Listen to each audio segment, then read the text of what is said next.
Hello friends, मैं आशीष। और आप सोच रहे होंगे कि मैं आज अचानक से इतने टाइम बाद कहाँ से आया। तो इसका कारण है, ये वीडियो आप उत्तराखंड के हैं तो आपके मतलब का है, और अगर बाहर के राज्यों से हैं या यूरोप से भी हैं और अमेरिका से भी हैं और हिस्ट्री में या थोड़ा बहुत ज्योग्राफी में या क्यूट सी स्टोरीज़ में आपको थोड़ा भी इंटरेस्ट है तो ये आपके मतलब का है। क्योंकि मैं बात कर रहा हूँ इतिहास से जुड़ा हुआ एक आदमी है। उत्तराखंड में रहता था ब्रिटेन का, आया यहाँ पे था और यहाँ पे उसने जो कुछ किया वो कैसे फोक सॉन्ग्स का हिस्सा बना, और कैसे अब हमारे जो पहाड़ के एक बहुत ही प्रसिद्ध, जिसके काफ़ी सारे लोग इंक्लूडिंग मी, हम बहुत बड़े फ़ैन हैं उनके, नरेंद्र सिंह नेगी जी ने एक गाना आजकल गाया। उन्होंने इस लोकगीत के माध्यम से इस जो कैरेक्टर है इसमें, विल्सन, हर्षिल का राजा, उसके जो तीसरा बेटा था नेथेलियन, जिसको लोकल डायलेक्ट में वो नथु हो गया, उसका नथु नाम हो गया था, तो उसको उस गीत में मुख्य पात्र रखा हुआ है। अब गाने में समस्या कुछ नहीं है, लेकिन मैं आपको बताऊंगा कि किस तरह की समस्या है। इस गाने में नत्थू को बड़े क्यूट तरीके से रखा गया है कि ये एक बड़ा अच्छा सा, विल्सन का बड़ा प्यारा सा बेटा था, और कैसे गोदाम्बरी और रुदाम्बरी, दो जो नाम है, मैं ये बुक लिखी है राजा ऑफ हर्षिल, रॉबर्ट हचिनसन ने, उनकी बुक से मैं आपको जो कुछ बता रहा हूँ वो सारी कहानियाँ उससे हैं। अपने मन से मैं कुछ भी नहीं बता रहा हूँ, और मैं सिर्फ एक ये चीज़ बता रहा हूँ कि किस तरह से क्रिटिकल रेशनल थिंकिंग जो है हम लोगों की, थोड़ा सा हमारे जो तथ्य हैं, हमारी एक फितरत रही है कि हमने, एक तो हम हर चीज़ को सामंतशाही के नज़र से देखते हैं, औपनिवेशिक शासन का उसमें हिस्सा रहता है कि हमारा जो कुछ हमारे जैसा नहीं है वो सब कुछ बढ़िया है।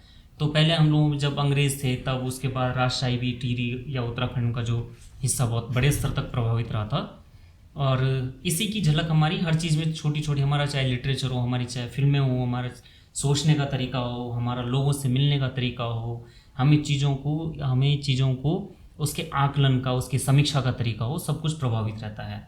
ऐसे ही विल्सन था, एक नंबर का मैं कहूँ तो तस्कर माफिया था। 1842 में जब एंग्लो अफगान युद्ध हुआ था तो ब्रिटिश सेना में हुआ करता था, वहाँ से भाग करके आया था, मसूरी में रहने लगा, वहाँ से गया और फिर अपने उसको लगा कि ये तो आपदा में अवसर है, क्योंकि मसूरी का इलाका उस टाइम एकदम ग्रामीण टाइप का। आज भी मसूरी से आप जैसे ही दूसरी पहाड़ी क्रॉस करते हैं वो एकदम ग्रामीण परिवेश शुरू हो जाता है। और फिर वो तो उत्तराखंड, और मैं आपको बात बता रहा हूँ 1857 से भी पहले की, तब तक पहली क्रांति भी देश में नहीं हुई थी, ये 1842 में यहाँ पे आया था। तो सोचिए कि लोगों का सोचना, चीज़ों को देखना, या लोगों से बाहरी लोगों को समझना, और फिर एक अंग्रेज को अपने बीच में देखना कैसा रहा होगा। और फिर वो रहता तो वैसे तो लोकगीत बने, लेकिन आज भी हम उनको किस तरह दिखाएं जबकि उनका कैरेक्टर एकदम डिफरेंट है। तो मैं आपको जो कुछ बता रहा हूँ, विल्सन की फैमिली ट्री बताता हूँ मैं आपको। रहमाता, जब वो मुखबा, हर्षिल है, गंगोत्री से 20-25 किलोमीटर पहले पड़ता है, बड़ी ही शानदार जगह है, प्रकृति है वहाँ पे, नेचर है, सब कुछ है। मैंने भी ट्रैवलॉग लिखा था एक बार, बहुत सुंदर, खुद बता रहा हूँ मैं कि बहुत सुंदर था, आप लोग पढ़िए उसको। और हर्षिल देवदार वहाँ पर है, बर्फीले इलाके वहाँ पे, झरने हैं, नदियाँ हैं, भागीरथी जो गंगा का उद्गम है वहाँ पे है। तो विल्सन के पास पारने के लिए सारा विश्व एक तरह से मिल गया था। कहाँ वो ब्रिटिश सेना में उनके लिए बंदूकें चला रहा था, जहाँ उसको कदम ताल करवा रहा था, और कहाँ वो ये बताते हैं कि उसने किसी अपने आदमी पे गोली चला दी थी और वो छिपने के लिए मसूरी आया था। वहाँ से उसको हर्षिल का रास्ता मिला, वो वहाँ गया। वहाँ पे मुखबा एक जगह जहाँ पे गंगोत्री आप देखते हैं, शीतकालीन आवास, वहाँ पर माँ गंगा का उस गांव में रहता है। और इसकी वहाँ पे दोस्ती होने लगी लोगों से जब ये वहाँ पे गया। तो जो खासकर इसके शौक थे, जैसे जंगल में जा कर के हंटिंग करना, मृग, कस्तूरी मृग होता है वहाँ पर, उसको मारना, बाघ को पकड़ना, या अन्य जो जो मोनाल, हमारा जो राज्य का पक्षी भी है, एक बहुत ही सुंदर सा, आप देख सकते हैं गूगल करके, उसका शिकार करना और इनकी तस्करी करना। तो ये सब करके उसने बहुत पैसा बनाया, मालदार विल्सन बन गया। राजा तो तब बना, लेकिन तब तक उसका प्रचलित नाम हो गया था मालदार विल्सन।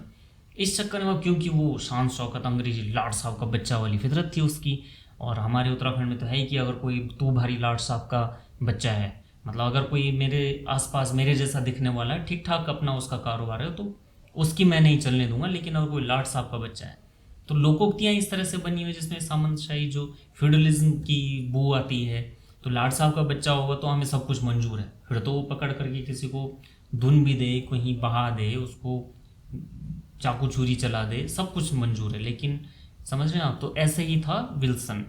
विल्सन के यार दोस्त भी बनने लगे, वो रात रात को जंगलों में जाता था, शिकार करता था, ये सब उसके शौक थे। अंग्रेज था वो, यूरोप से आया हुआ था, तो अपने सारे शौक यहाँ पर आजमाने लगा। ऐसे ही उसका एक और शौक था, वो क्या करता था, उस टाइम रेलवे ट्रैक्स बिछ रहे थे पूरे इंडिया में।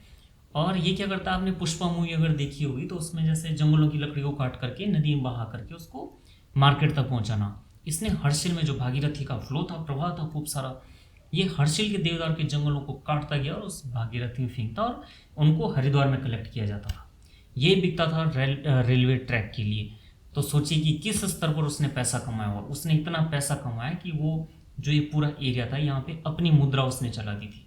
राजा थे उस टाइम, राजा का टाइम हुआ करता था। हमारा 1857 की क्रांति का मैंने बताया कि उत्तराखंड में तो हमारे राजा भी ऐसे थे, टीरी में जो रजवाड़ा था, कि जब अंग्रेजों की जो म्यूटिनी हुई तो अंग्रेजों को डर लगा, तो राजाओं ने अपने बंगले उनके लिए खाली किए, खुद जंगलों में रहने लगी। नहीं नहीं, हम तुमको कुछ नहीं होने देंगे। इस तरह का मिजाज था उन लोगों का।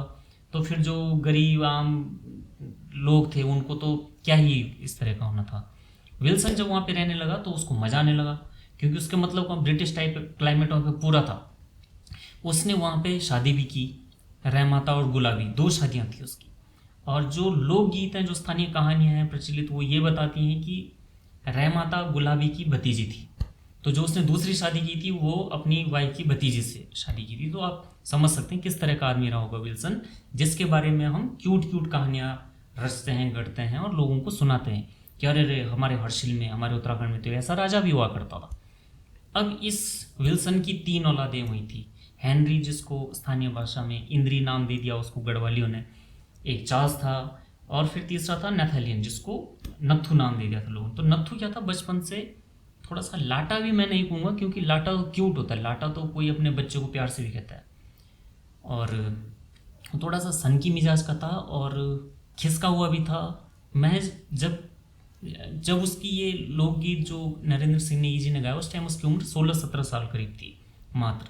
लेकिन नत्थू क्या था, दिमाग से थोड़ा सा हिला हुआ था। इतना हिला हुआ था, एक तो बाप विल्सन, भौकाल पूरे इलाके में मचाई हुई उसने कि मेरा बाप तो विल्सन है। आज भी आप गांव में जाइए, लोग बोलते हैं कि तुझे तो मैं देख लूँगा, मेरा भाई पटवारी है। इस तरह का मिजाज तो उस टाइम सोचिए, 1842, 43, 45 की मैं बात कर रहा हूँ।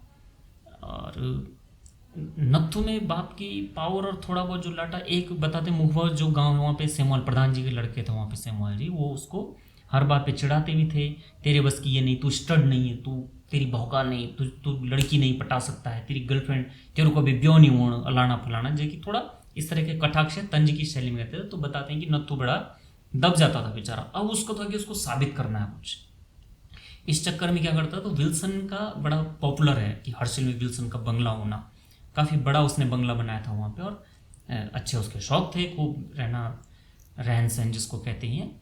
तो उसके घर के आगे से जब कोई गुजरता था, मान लीजिए भेड़ बकरी लेकर के, तो उनको गोली मार देता था नत्थू, और बोलता था कि तुम यहाँ से आ जा रहे हो, इसकी कीमत है ये, तुम टैक्स वैक्स तो देते नहीं हो, तो मैंने तुम्हारी बकरी या भेड़ जो भी उसको मिलता है उसको खा लिया।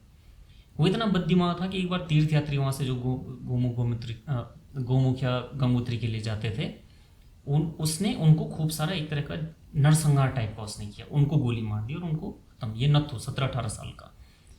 ऐसे ही अब जो लोकगीत इसमें बताया गया है, नरेंद्र सिंह नेगी जी ने गाया है कि ताणी मुणी माणी और नत्थू, और बताया है कि जो रुदाम्बरी और गोदाम्बरी 2 कन्याएं हैं हर्षिल मुखवा इलाके रहने वाली, उनको नत्थू से प्यार हो जाता है, और कैसे कैसे वो ये cute love story finally Wilson के उस बंगले तक पहुंचती है और वो खुशी खुशी वहाँ पे रहने लगती है। सिंड्रेला टाइप की एक अच्छी सी क्यूट सी स्टोरी, जैसे राजा महाराजा की होती है। लेकिन नेगी जी से मैं भी उनका प्रशंसक हूँ, मैं क्षमा प्रार्थी हूँ, लेकिन ये बिल्कुल ऐसा नहीं है। नेगी जी एक कवि हृदय आदमी है, सिंगर हैं, उन्होंने गाना तो गा लिया। थोड़ा सा जिम्मेदारी उन लोगों की बनती थी जो रिसर्चर्स इस कहानी के पीछे थे, क्योंकि नत्थू वास्तव में प्रेम कहानी नहीं थी। नत्थू ने तो उन दोनों कन्याओं का, हर्षिल की जो स्थानीय युवतियां थी उनका बलात्कार किया था उसने, रेप किया था उसने।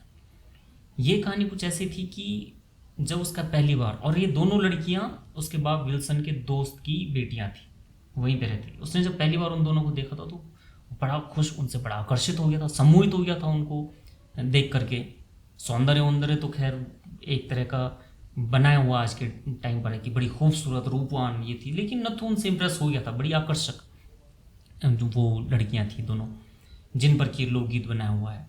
अब वो उनसे इतना इम्प्रेस था कि वो किसी भी तरह से, जैसे फिल्मों में आपने देखा होगा, वो रात को जाता है उनके घर में और इस पुस्तक के अनुसार, हचिनसन की पुस्तक के अनुसार लकड़ी की सीढ़ी को टापता है। तिब्बतन मैस्टिफ वो कुत्ते की प्रजाति है, मैं उसका नाम नहीं लूँगा अभी, नस्ल है जो वो प्रतिबंधित हो चुका वो बोलना, वो है, वो साइलेंटली ऑब्जर्व कर रहा है क्योंकि वो उसको जानता है स्थानीय लोगों के रहने वाले हैं, तो भौंकता नहीं है। वो उन दोनों के कमरे में पहुंचता है लकड़ी की सीढ़ियाँ टाप करके, और वो उनका बलात्कार करता है रात को। नत्थू, जिसको हम झल्ला पगला दीवाना या लोकगीत में बड़ा क्यूट सा कैरेक्टर बताते आ रहे हैं। और सोचिए कि जब उनका बलात्कार करता है तो वो स्थानीय लड़कियां वो सोचें कि विल्सन का लड़का, वो चीखती चिल्लाती हैं, लेकिन वो रात भर वहीं रहता। सुबह जब उनकी माँ वहाँ पहुँचती है तो देखती हैं कि हाँ, तो ये नथु इनका बलात्कार कर रहा है, इनका यौन शोषण कर रहा है।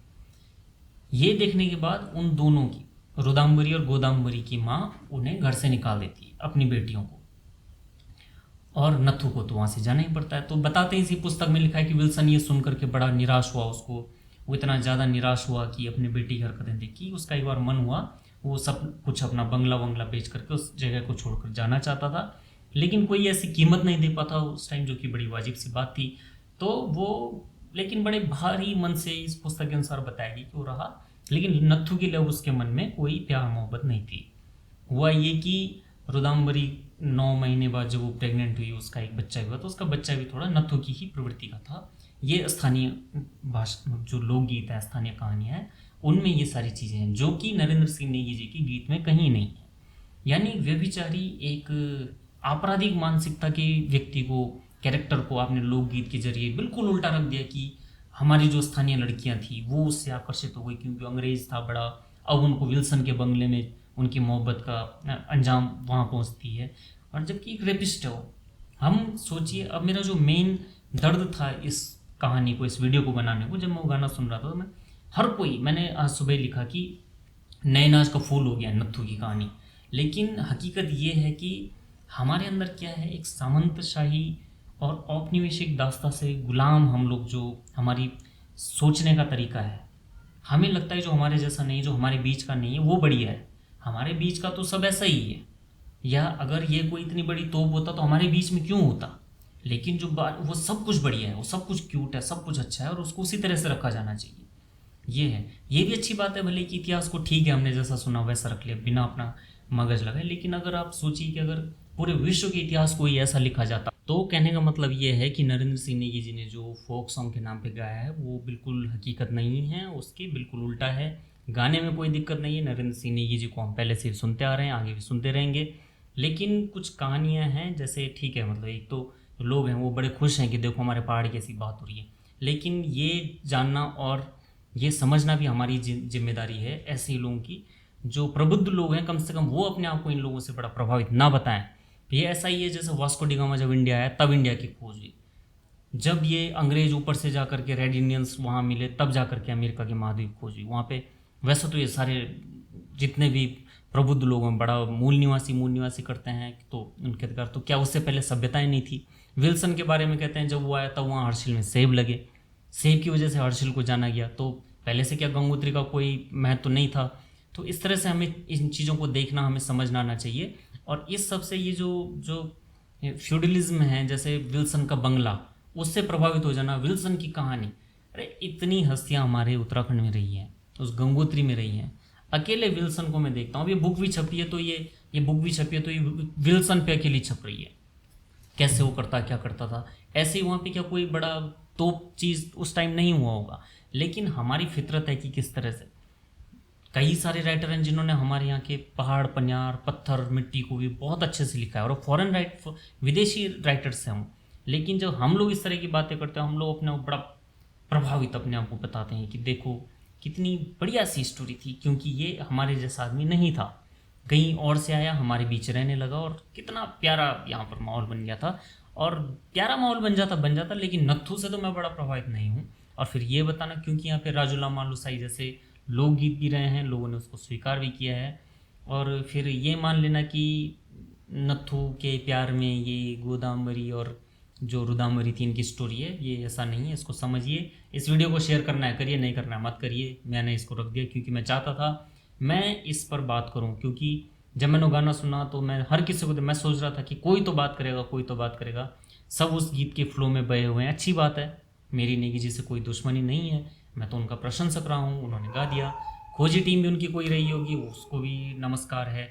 तो इस तरह से मैं चाहता था आप लोगों के पास ये चीज़ पहुँचे, और आप चाहें किसी और को इस बारे में एजुकेट करना कि विल्सन से प्रभावित होने की ज़रूरत नहीं है, ना ही उसकी तीसरी उस नालायक औलाद। श्राप भी विल्सन को लगा था, पता नहीं आपने इस बारे में सुना नहीं, लेकिन उसकी जो औलादें थी वो भी वैसे ही मरी। सोमनाथ महादेव का बताते हैं कि श्राप लगा था उसकी फैमिली को, और विल्सन की मौत भी वैसे ही। मसूरी में उसका कब्रिस्तान है जो ईसाइयों का होता है। और हाँ, ईसाइयों से याद आया कि जब वो उस इलाके में गया तो उसने क्रिश्चियंस मिशनरीज़ वाला काम भी वहाँ पे खूब करवाया था, क्योंकि उसको जो उसके जो यार दोस्त बनते थे, अब ठीक है, उसने स्थानीय लोगों में अंग्रेज़ी बोलने वाले, अंग्रेज़ी पढ़ने पढ़ाने वाले, उसी के थ्रू ईसाइयत का भी खूब बोलबाला वहाँ पर करवाने लगा था। एक लड़का था चार्ल्स, खूब सारे जैसे एलबीएस एकेडमी हैं मसूरी में, वो विला विल्सन ने बनवाया था, उसके बेटे चार्ल्स एशले हॉल यहाँ पर। तो ये भी हिस्ट्री है इस तरह की मसूरी में ये सब। और नथु जो दूसरा था हेनरी, जो हेनरी था, वो उसने शादी नहीं की थी, वो जंगल में मारा गया था ऐसे ही। और नथु की भी अचानक वन फाइन डे ऐसे ही मौत हो गई थी। चार्ल्स ने अपने बाप की संपत्ति का इतना बेड़ा गर्क किया कि विल्सन की सारी जो कुछ भी हम उसकी कहानियाँ पढ़ते हैं सब धरी की धरी रह गई।